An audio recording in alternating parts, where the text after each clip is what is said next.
Servus, grüß euch und habe die Ehre. Ich begrüße euch zu einem neuen Video zu Division 2. Ich bin die Feldwalzen und zeige euch heute ein Striker-Bild, einen Panzerknacker-Bild. Also mit dem Bild haut man zuerst die Rüstung weg und dann haut man alle um nacheinander. Ist ein Gruppenbild oder auch Solo. Ich habe es in der Gruppe gespielt auf Legendär. Funktioniert einwandfrei, machst enormen Damage. Ich möchte jetzt nicht behaupten, den größten Damage, aber macht enormen Damage. Und jetzt da ich sagen, schauen wir uns das Bild mal an und packen wir's. So, liebe Freunde, jetzt haben wir das Bild da und das ist der Richtschütze mit der Railgun. Den brauchen wir, bis jede dritte Nachladen erfolgt schneller. Das erste. Dann haben wir die Rüstungsrückgewinnung, wo dabei ist, brauchen wir. Und er generiert selber Kugeln, das ist ein netter Nebeneffekt. Den ganzen müsst ihr einstellen auf Sturmgewehr und auf Schrotflinte. So haben wir da Sturmgewehr, Schrotflinte. Ich vergesse immer, dass man Mauszeiger nicht sagt. Ja. Und deswegen den Richtschützen, mit dem geht es noch ein bisschen schneller zum Schießen. Feuerrate erhöht sich bei einem Kill für 5 Sekunden um 5%. Ja, ist schon ein bisschen Apps, ja. Das erhöhte oder das stärkere Magazin. Beziehungsweise da jetzt halt generiert 10% der Gesamtmunitionskapazität, Partymitglieder erhalten 5%. Und wenn sich jetzt einer wundert, was er da umeinander zappelt und weil er so gedämpft dreht, ich mache das Ganze immer um 0:30 Uhr. Ja. Weil da stehe ich auf und darum hört sich immer Stimme aber ein bisschen gedämpft und ich kann so mal am Wetzen wie manche anderen. Das geht einfach nicht. Und die Uhrzeit, ja, da schlafen Leute da und deswegen ist das so. So, und dann machen wir weiter mit dem Bild. So, das Bild schaut wie folgt aus. Ich spiele das mit der Linkshänder.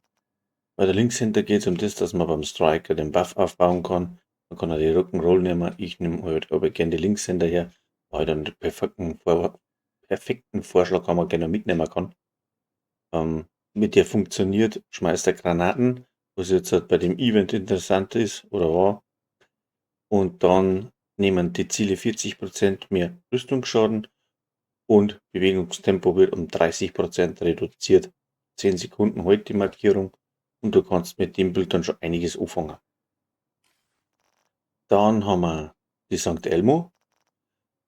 Die ist gerollt auf Schaden gegen ungedeckte Ziele, da den jeden empfehlen. Was die St. Elmo macht, bei 100 Stapeln gibt es Schockmunition. Also 100 mal Treffer oder 100 mal Schießen, dann gibt es Schockmunition dazu.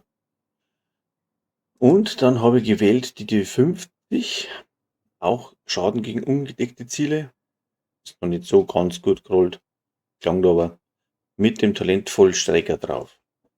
Wenn du dann ummachst, ja, dann hast 15 Sekunden lang die Chance auf kritische Treffer und 30 Sekunden lang Schaden durch kritische Treffer.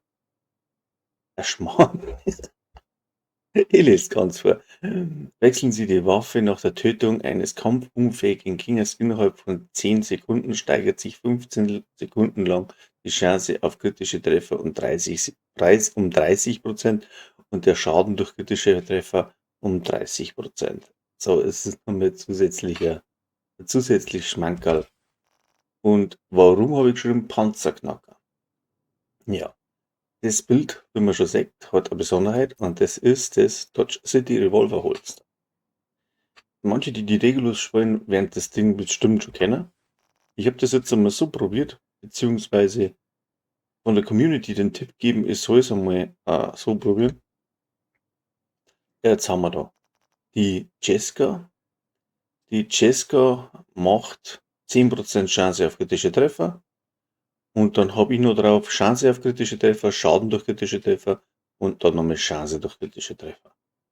15% Waffenschaden, ja, alles gut. Das kennt eh schon jeder. Der Striker macht das gleiche. Beim Striker spiele ich den Rucksack und die Brust.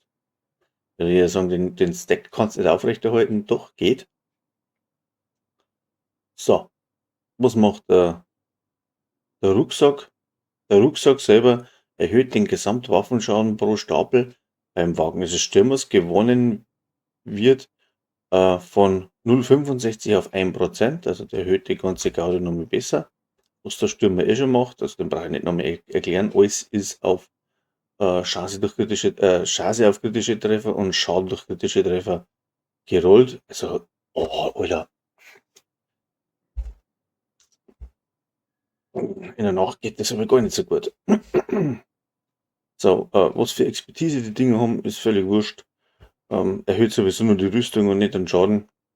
Also, wir kommen auf 791. Teile sind zwischen 15, 11, 20 gezankt. Elmo ist bei mir auf 16. Ist vielleicht gescheit, die auf 20 zu bringen, wenn es einer kann. Ja, also 4 Teile Striker, alles auf Chance und Schaden. Und dann das Dodge City Holster. Was macht das Dodge City Holster? Schnelle Schütze. Während die Pistole im Holster ist, erhält man 0,3 Sekunden lang eine sich bis zu 100 Mal stapelnde Stärkung.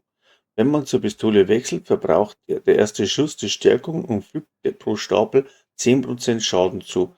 Außerdem fügt jeder Stapel Kopfschuss-Schaden hinzu. Das heißt, ich baller ein bisschen mit meinem Striker umeinander, bis der voll ist. Dann kommt der Dicker, zieht die Pistole, schießt den auf den Kopf, dann zerreißt ihm die ganze Rüstung, wechselt wieder zu St. Elmo und macht ihn platt. Und das funktioniert auch bei Legendär. Muss man in der Gruppe spielen, weil man eben so überhaupt keine Rüstung nicht hat.